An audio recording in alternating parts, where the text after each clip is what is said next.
Bismillahirrahmanirrahim. Assalamualaikum warahmatullahi wabarakatuh.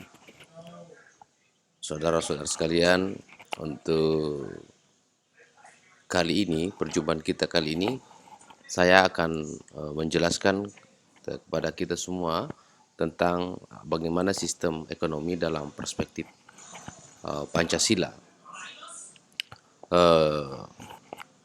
Yang pertama, bahwa tentu kita bisa memahami, atau mungkin masih ada juga yang sudah melupa-lupa, tapi pastinya bahwa memaknai Pancasila itu tentu kita berlandaskan pada 5 sila yang dijadikan sebagai rujukan di dalam berbangsa, bernegara di negara Republik Indonesia ini. Sehingga kemudian kalau kita mau bertanya bagaimanakah kemudian patron daripada ekonomi Pancasila itu, maka tentu kita patronnya ekonomi Pancasila itu kita berpatron pada sila yang berlandaskan pada ketuhanan yang Maha Esa, kemanusiaan yang adil dan beradab, persatuan Indonesia, kerakyatan yang dipimpin oleh hikmah kebijaksanaan dalam permusyawaratan perwakilan, keadilan sosial bagi seluruh rakyat Indonesia. Menghafal ini bagi saya tidaklah cukup butuh waktu lama untuk bisa menghafalnya, tapi memahami tentu itu dibutuhkan sebuah ruang rentang waktu untuk bisa memahami, apalagi kemudian mengaplikasikannya atau mengamalkannya. Bahwa dalam ekonomi, maka tentu juga ini adalah sebuah nilai yang diberikan, yang memuat nilai yang untuk kemudian dijadikan sebagai aspek landasan untuk dalam rangka melaksanakan atau menjalankan suatu ekonomi. Nilai ketuhanan pada sila pertama itu tentu juga kita tidak bisa hiraukan sebagai sebuah landasan bernegara Indonesia.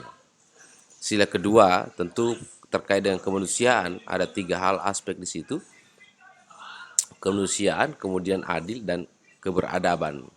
Tentu di sini juga bisa menjadi, harusnya menjadi sebuah landasan dalam proses-proses implementasi daripada perekonomian. Kemudian juga bahwasanya perekonomian itu dibentuk adalah tujuannya untuk bagaimana mencapai sebuah titik untuk kebersatuan, kesatuan Indonesia sebagai negara yang majemuk. Ekonomi tidak boleh menjadikan sebagai sebuah patron utama sehingga kemudian terjadinya disintegrasi bangsa. Kemudian demikian juga kerakyatan yang dipimpin oleh hikmah kebijaksanaan dalam permusyawaratan perwakilan pada sila keempat memberikan sebuah pesan nilai bahwa dalam kepemimpinan negara kita ini tentu juga memang perekonomian itu harus diatur oleh negara, tapi negara mengatur itu bukan sebagai sebuah otoritarian yang ansih, sifatnya absolut atau tidak terbatasi oleh sebuah aspirasi, tapi tentu harus berlandaskan bahwa perekonomian dipimpin oleh pemerintah tentu harus berlandaskan pada proses musyawarah, yang mana proses musyawarah itu dengan adanya DPR, proses musyawarah itu dengan adanya kelompok-kelompok masyarakat yang kemudian di mana negara atau pemerintah dalam hal ini melahirkan sebuah kebijakan ekonomi yang memang diperuntukkan tentu kembalinya kepada rakyat sebagai negara yang berdemokrasi. Sila kelima, keadilan sosial bagi seluruh rakyat Indonesia, sebuah patron nilai yang menggambarkan bahwa keadilan sosial bagi seluruh rakyat Indonesia ini adalah sebuah proses keadilan yang tidak boleh dikotomikan. Negara tidak boleh membedakan, negara harus berbuat adil, bertindak adil terhadap kelompok-kelompok sosial, baik suku, agama, ras, daerah, provinsi, kabupaten, desa sekalipun, itu adalah negara harus adil untuk memberikan sebuah bentuk-bentuk keadilan yang tanpa membedakan satu dengan yang lainnya. Tentu kemudian juga keadilan itu kita tidak boleh mempersepsikan dalam proses-proses pengelolaan suatu negara, tidak bisa mempersepsikan bahwa negara itu adilnya adalah dengan menggunakan perspektif konsep sama rata, tapi tentu ada definisi dan konsep lain tentang keadilan ini yang bisa saja digunakan adalah terkait dengan konsep keadilan itu adalah menempatkan sesuatu pada tempat. Saudara-saudara sekalian, bahwa terkait dengan itu, mari kita lihat sesungguhnya bagaimana terkait dengan apa? Bagaimana terkait dengan fungsi isi Pancasila, bahwa yang pertama sebagai sebuah landasan etimologi, istilah Pancasila ini dikenal pada zaman Majapahit.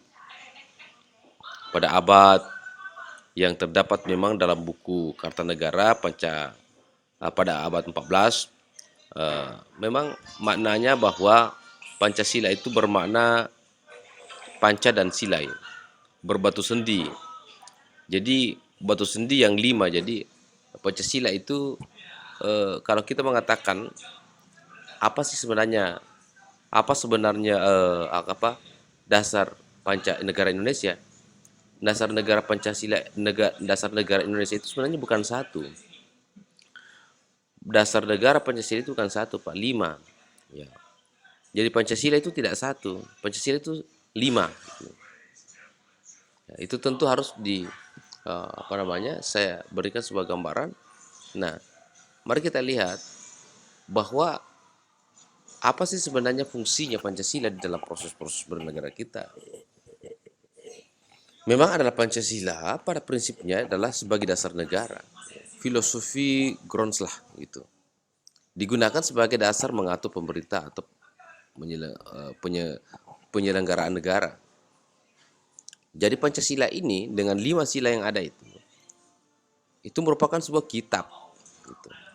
Dia sebuah sumber nilai yang harusnya negara menjadikan sebagai patron di dalam mengelola atau menyelenggarakan negara. Nah, lalu kemudian kita melihat bahwa Pancasila itu sebagai perjanjian luhur. Pancasila itu sebagai perjanjian luhur, bahwa Pancasila terlahir dari proses yang panjang dan tidak bertentangan dengan keluhuran, karakter, kepribadian dan bangsa Indonesia. Harus dipaham bahwa Pancasila ini bukan kemarin, bukan barang kemarin dan tahun 1945 itu dirumuskan. Tidak. Tapi nilai-nilai Pancasila itu mencerminkan sebuah keluhuran, karakteristik, kepribadian Indonesia. Kita semua ini Indonesia itu mencerminkan itu. Mari kita lihat contohnya. Misalnya ketuhanan yang Maha Esa. Apakah makna nilai ketuhanan itu terlahir dari sebuah tahun 1945? Tentu tidak. Indonesia kan lahir pada tahun 1945. Kemerdekaan kita kan baru beberapa tahun yang lalu misalnya. Tapi ingat, kata-kata Tuhan sesungguhnya jauh sebelum Indonesia merdeka itu memang sudah ada kata-kata Tuhan yang kemudian terngiang dalam bangsa Indonesia, sehingga pada saat Indonesia merdeka maka diambillah nilai-nilai Tuhan itu sehingga masukkan di dalam nilai ketuhanan yang Maha Esa. Itulah karakter atau keluhuran dan kepribadian bangsa Indonesia. Sehingga saya mengatakan bahwa suasanya adalah kepribadian bangsa Indonesia itu adalah kepribadian yang berjiwa sosial religius. Itu. Artinya apa? Bahwa tentu dalam proses-proses kita bernegara, proses kita melakukan sebuah ekonomi, melaksanakan sebuah ekonomi individu, ekonomi sosial, tidak bisa melepas daripada sebuah proses-proses sosial religius. Karena ketuhanan itu adalah menyimbolkan bahwa negara Indonesia itu adalah negara yang religius. Negara yang mempercayai akan mistis. Gitu. Mistis dalam arti mempercayai akan sesuatu yang abstrak, mempercayai sesuatu yang energi, mempercayai sesuatu yang sifatnya tidak sekedar nampak, tidak hanya menggunakan logika dan rasio, tapi dia percaya bahwa ada suatu kekuatan the magic, atau mempunyai sebuah kepercayaan the magic, mempunyai suatu kekuatan bahwa ada faktor X atau ada Tuhan di balik semua apa yang kita lakukan, dengan kepercayaan bahwa takkan mungkin terjadi sesuatu proses-proses alam ini tanpa ada yang mengadakan, dan pengada yang paling kuasa, yang paling inti itu adalah Tuhan. Dalam Islam itu adalah Allah Subhanahu wa taala. Nah, kemudian adalah Pancasila sebagai jiwa bangsa. Sila ketuhanan Maha Esa sebagai basic bentuk piramida Pancasila. Bahwasanya pernah saya mengatakan, tapi ini sebenarnya tidak bisa diungkap secara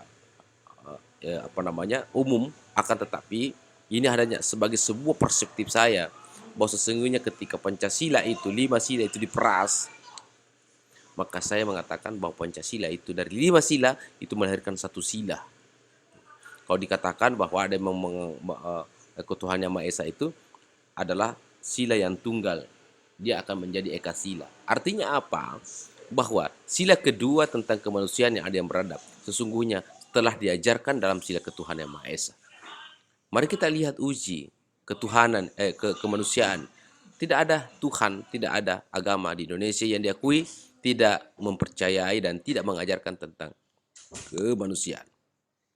Adil, tidak ada Tuhan, tidak ada maksudnya agama yang tidak mencoba untuk mengajarkan tentang kemanusiaan. Adil, tidak ada agama yang tidak mengajarkan tentang keadilan. Adab, etika, sama. Persatuan, tidak ada agama yang mencoba untuk mengajarkan tentang bercerai-berai. Tidak ada yang mengajarkan tentang itu. Kerakyatan, saya pikir sampai hari ini juga agama yang diakui di Indonesia itu belum ada agama yang membantah tentang konsep-konsep demokrasi atau konsep musyawarah kalau dalam perspektif Islam. Keadilan sosial, keadilan secara kelompok,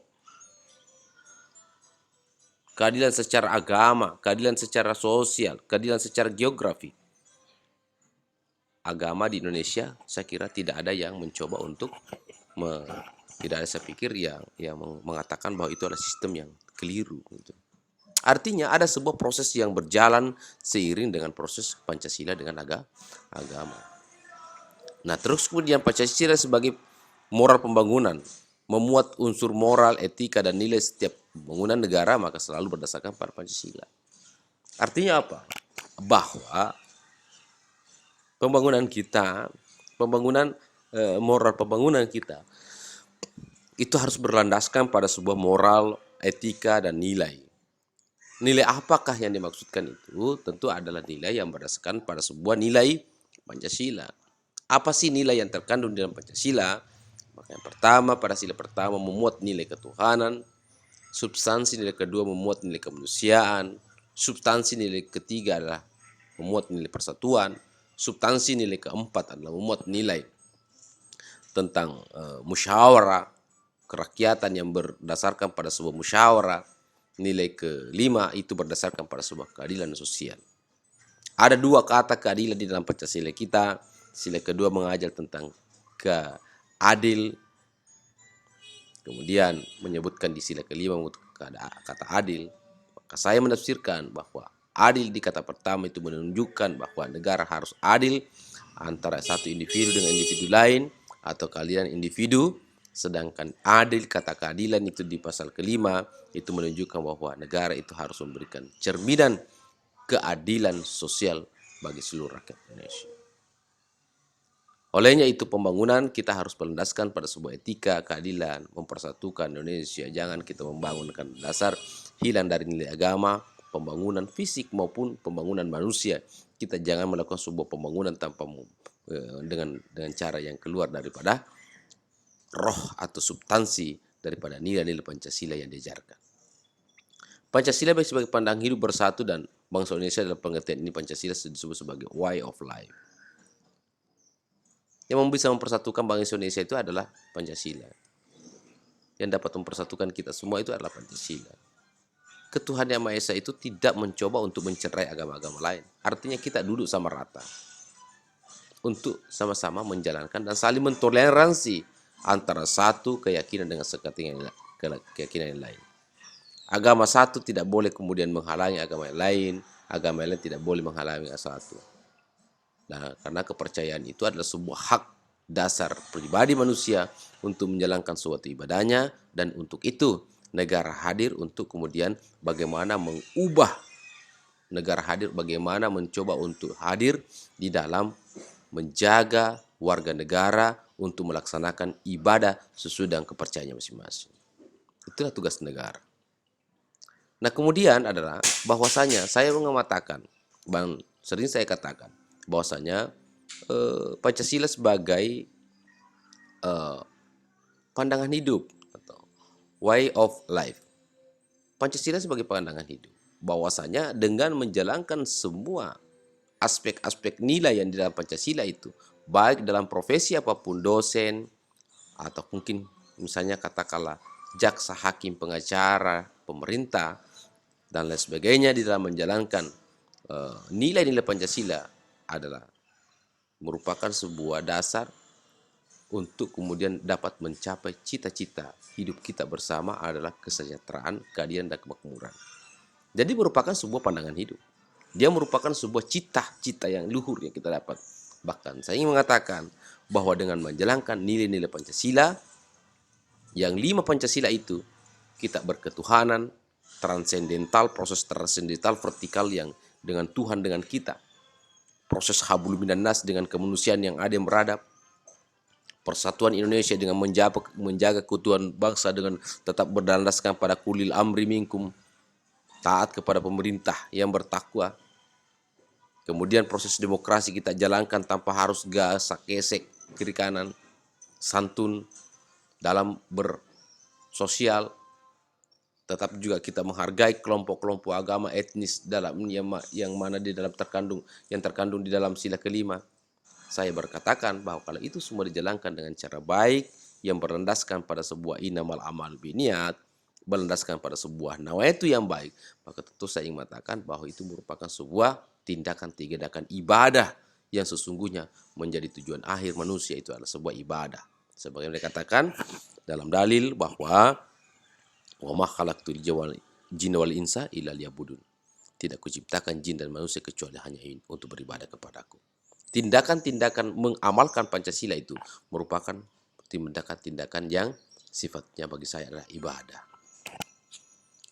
Terus kemudian Pancasila sebagai kepribadian bangsa masing-masing mempunyai karakter ideologi kepribadian. Jadi Pancasila sebagai kepribadian. Jadi kepribadian Indonesia, kalau kita mengatakan adalah kepribadian bangsa Indonesia itu adalah disebut dengan adalah Pancasila.